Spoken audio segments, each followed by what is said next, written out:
There's no longer a place in New Japan for the samurai, but there is a contest. Kill your opponent and take their tag. But once you start, you have to finish, or else you're gonna be dealt with. 3, 2, 1. So this is Last Samurai Standing, Netflix Japan's most ambitious historical series to date. It's a survival epic where 292 former samurai are drawn into a lethal contest for a $100 billion cash prize. And also the chance to reclaim their honor. Is this the Shogun Squid Game crossover we always wanted? Kind of random, but at least I always wanted that. So let's get into it. So leading this project is Okada Junichi, and I'm a really big fan of him as an actor, at least in the movies I've seen him in. He was brilliant in Buragaki Unbroken Samurai. Also, he was sort of in an unknown gem that I really like, Samurai's Promise. Also, Sekigahara, which I call the unofficial sequel to Shogun. And you know, just everything I've seen him in, he's just been such a great actor and he always just steals the show. What's crazy is that in Last Samurai Standing, he serves as the main star, the producer, and action choreographer. You know, the man really does it all. But he described this project as overall just being extremely difficult to pull off, and I could definitely see why. You know, as an actor, he described it as you tend to be more selfish, and as a producer, you think about budgets and logistics. So both jobs are just very different, and they definitely use different parts of the brain. Is that enough to get you to fight? And Okada plays the character of Shujiro Saga. He is a once feared assassin who joins this deadly tournament known as Kodoku. But he's doing it to save his sick wife and child. But I'll be gone for a little while. I found a job that could bring in some money. So it's kind of funny that that's the only excuse that we need to just root for him 100% now. You know, right away we're on board with him. And the story and setting takes place in the year 1878. This was when the age of the samurai has ended. Swords are banned, the class system has fallen, and Japan's once great warriors have now become relics of the past. The age of the samurai is over. We're then introduced to Kyoto's Tenryūji temple where 292 participants will gather for the first battle. And this first deadly game is a night-long, all-out melee. You know, just pure carnage and chaos. And right off, I really like how this is just staged without any CGI enhancements. You know, that's really rare nowadays. And apparently every extra that they have on the battlefield was a cast member or just part of the action team. And apparently they could only film this at night, so it just took several days. So I'm sure it was all just very exhausting, but paid off for us. And the story is adapted from the prize-winning Imamura Shogo novel, Ikusagami. And the series is directed by Fuji Michihito, and he actually worked with Okada on the film Hard Days. And that's actually a remake of one of my favorite Korean films. But director Fuji is mainly known for his Japan Academy Prize winning film Faceless. Fuji stated that his main goal with Last Samurai Standing was to bring a grounded realism and emotional intensity to large-scale action. He believed that by infusing the story and action with the spirit and aesthetics unique to Japan, that he could hopefully resonate with viewers around the world. And I'll say that, you know, you definitely get a sense of that when you watch this. The world doesn't need swordsmen like us. But that won't change who we truly are. And I'll just say that there's something really interesting going on right now with just Asian cinema and media. Because recently, both Shogun and Squid Game were just great successes overseas. So now's really the time to just capitalize on that opportunity. So it's definitely going to be interesting just to see how successful this ends up being. It could definitely mean that more shows and movies will be taking place with samurai, which I would love. And it could also mean that we'll be getting more death game stories, which I'm also a big fan of, so that's another win. So we'll have to see with that. And the director of the show has addressed this, and he basically came out to say that they are still trying to create something that'll stand on its own. He sees the Meiji era collapse of the samurai as a metaphor for identity in transition, tradition surviving through innovation. He said that our generation wanted to reinterpret the legacy of period drama with respect, but also with the energy to say that it's still very relevant and cool. And just having seen all the episodes now and just seeing this is how the director felt, I can kind of see what he was going for. He wanted to do a more modern, Netflix samurai story, and he achieved that. But before I get into the negatives, as you could tell, I have a lot to add to that. We'll stay positive for just a little bit longer. I haven't had enough fun yet. Let's fight to the death. But I did like that the show chose to have the Meiji era as the setting, because it really is an interesting time period. Besides this being the twilight of the samurai, it was also when the incoming Meiji government started opening the country to the outside world, and we started getting Western influences in Japan. They call it a handshake, where you just grab one another's hands. This is how people greet one another abroad.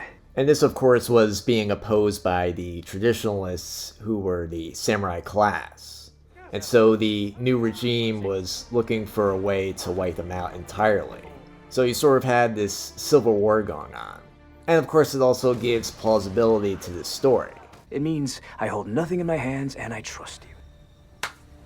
And I like how the show just taught us about the characters. It sort of slowly revealed just their backstories and motivations. And each and one of them are just these people on the lower end of the societal class system. So, of course we're gonna be sort of influenced to feel bad for them. I see many here who endured the chaos of a bygone age, true survivors among the samurai. Iroha and I have been through this already. We were once like bugs in a jar. The overall objective of the game is to complete the journey from Kyoto to Tokyo. This includes passing through a number of checkpoints. Each contestant wears a wooden tag around their neck, and if it's removed for more than 10 seconds, the player is eliminated. The toll for passing through each of the checkpoints is a pre-designated number of these tags. Congratulations on making it through. Your wooden tags, please. This means that the only way to complete each of the stages is to acquire tags from other players. So by the end of the journey, each player needs a total of 30 tags. And this also means that fewer than 10 players can survive. So in addition to this just feeling a lot like Squid Game, it also reminds me of some anime. Especially the tournament in Hunter x Hunter. It was very similar to this with the points. So it's definitely a clever way they just put this game together. They're not just killing each other to the end. There's a little bit more to it than that. Appears the organizers really outdone himself with this game, right? But of course you get a group of 4 very wealthy elites that are just spectating and gambling on the competitors. And they're just watching this from a safe vantage point. So, this is exactly what we saw in Squid Game. We're constantly told that rich elites are just always gambling on people killing each other. I put a lot of money on that dickhead to win! And the players in the game are told that any attempt to desert the game or just even talk about it to anyone else or disobey the rules, if you do that, then you'll be killed. So I like how they sort of did that to just cement these players in this game. It's either they win or they die. And what goes along with just every death game story, the players have a better chance of surviving if they form alliances. Of course, they don't always know who to trust, So you kind of get a lot of back and forth with just reviving alliances with people who are just enemies and so forth. What are you trying to pull here? Listen, why aren't you going all out? And as you watch more of this show, you'll start to notice that it does have a message that it wants to push about free healthcare. I'll say it's very on the nose about it. And I do get that there always has to be some sort of modern message that needs to be pushed on us. But the message doesn't always fit very well, especially with storylines that, take place in the past, like this one. But actually, most of the time, stories are better when they just focus on storytelling instead of a message. But the healthcare topic definitely is a narrative that they're going with in this, because it does also drive a lot of characters in their motivations. And everyone in this seems to have siblings that are just dying of this sickness, cholera. And apparently money is the cure. You just have to inject yourself with all your cash! Woohoo! I know it's not actually money, but, how effective was medicine at this time period anyway? If I get the money, we'll be safe. But having money to cure the sickness definitely is the driving force for most of the main characters in this. And the main character, Shujiro, is actually motivated by a few things all relating to this. For one, he's still grieving the loss of his daughter who died of the sickness. So because of that, he actually gravitates towards this character named Futaba. She's a teenager that sort of resembles his daughter. And her too wants to use the winning money to help her family that are also, dying of the same sickness. But she ends up stuck in this deadly game and she doesn't know any combat skills. So she ends up being very vulnerable throughout most of the show. And actually we don't ever really see her get better at fighting. And I've seen articles complaining about this fact. They claim that it's regressive or whatever that even means. So basically, if any female character in the story isn't an elite soldier, then that's a bad thing. But you need at least one character to be vulnerable. It makes them seem more normal and human, so, people can relate to them. And it also just helps to prop up the other characters and just make them seem stronger and braver.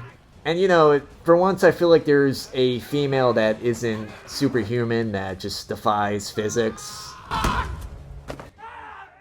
But then again, I spoke too soon because there is another female contestant that is kind of exactly that.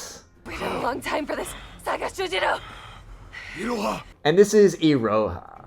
And what's funny is the first time she actually shows up, she's just pissed off immediately. She's actually the estranged sister of the main character, Shujiro. And at first I thought this was kind of funny because, I do have a sister, and, I know what it's like when you're in trouble with them. But then it just quickly devolved into... Have you ever spared a thought for the siblings you cast aside? I can't protect you at every moment. Defend yourself or perish. I mean, it is cool that she does have some type of skill in fighting. But, every time she opens her mouth, it's just horrible. You cast aside! It's always something smug, something negative, something condescending. And she often says this to other characters that are more likable than her. So it doesn't end up being clever, it just ends up being annoying. What am I going to do with this? Well, any side that Sansuke joins is bound to lose. Kodoku enters Kyojin, the great strategist. Can you just get to the point already? And her face too just looks as smug as what she says. What are you glaring at me for? Huh? So I don't know what the point of this character was. But I will say I wanted to avoid bringing this up, so I don't say it lightly. I only say it because it is obvious and it kind of ruins a lot of the show. Oh, you might as well enjoy yourselves, boys. Can you just get to the point already? And I know this is Netflix, but I sort of escaped to Asian cinema to escape this exact thing. You know I'm a better, stronger fighter than either one of them. Better, stronger fighter. A better, stronger fighter. That is what I am. I'm a better, stronger fighter. Don't give me that look. And I probably wouldn't say anything if the actress could actually fight, but she doesn't even look like she's even trying. Everyone around her would just look very convincing with the fighting. And the fighting, for the most part, is good. And you know, they're all just putting very good effort into it. And then it cuts to her and it just looks so fake. Aren't you the strategist? And that's a shame because they did such a good job with most of them. You just get to the point already. But I also get it because this is based on the manga, so it probably looks more convincing in that. Let's have fun. So that's why we're getting some anime-isms in this. And I do like anime, but there's a time and place for it, and I'm kind of sick of just seeing it in every Japanese live-action movie.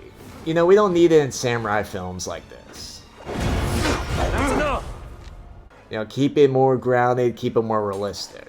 And it's becoming a trend because I also recently complained about this in Samurai Fury. That was the new samurai movie of this year. And that film too had a lot of anime-isms. Oh, shit! And at least the show did give different agendas to each of the contestants. You know, not everyone's doing it to help their sick loved ones. Pukotsu is an absolute beast of a man. And he basically just enlists because he's a sadist and he just wants to kill people. Stop attacking non-participants. So because his motivation is sadistic, he makes for a good bad guy. And each of the scenes we get with him are entertaining. That's one point. I will say I did find myself hooked in the beginning of the show. It really had a lot of good suspense in it just to see where it was going. But it seemed like after each episode, I started to lose more and more interest. And then just by the end, I was just waiting for it to be over. And you know, it's a shame just because the beginning episode was just so good. It proved that it definitely could have worked. I believe the biggest mistake this show made was just the decision to make the games outside of an arena. You know, in Squid Game, the characters were trapped in this building, so, you know, they had to play the game and there was nowhere to go. But here it just seems like they're just roaming around the streets. You know, they're talking to civilians. It's just not the same. And I do know that they're apparently being surveyed by the law enforcement that's going to shoot them. But you know, back then they could have easily have escaped from them. And also the accuracy of those guns was pretty bad. So I stated in my Samurai Fury review that I felt the film seemed very generic and lifeless. You know, it wasn't good, but it wasn't really bad. You know, it's kind of just in the middle there, almost like in purgatory. It almost seemed like it was written and filmed by AI. You know, nothing really stands out about it. It's not really offensive, but also no risks are taken. It's just generic. You know, we've seen this before. You know, it's just the same old dialogue, the same story, the same character types. And just again and again. It's a very 2025 film. There's just no real suspense, even with the main characters, because they quickly come together and they become friends. So you know none of them are gonna die. And that's critical for a death game story. You know, you need random deaths. At least with Squid Game, it kept you really guessing with what was gonna happen. You know, this honestly makes Squid Game seem like a masterpiece. So, again, I was expecting this to be a lot better. It falls in a kind of a funny spot because it does look very good, and it feels like a well-made show. You know, it's also entertaining in spots, you know, the fighting's very well made. So it's not bad, but it's very Netflix-like. You know, this is the Netflix samurai. You know, it's just very lifeless and generic. I would not recommend subscribing to Netflix just to watch this. But I will say, if you already have Netflix, then, you know, you could check it out. You know, it is sort of entertaining and there's no real consequence to watching it. But just don't expect anything. You know, it's definitely not Shogun and it's definitely not Squid Game. So anyway, if any of you have seen this, let me know your thoughts on it. Did you love it? Did you hate it? Or did you just feel like me, where it's just, you know, mid? Anyway, thanks for watching.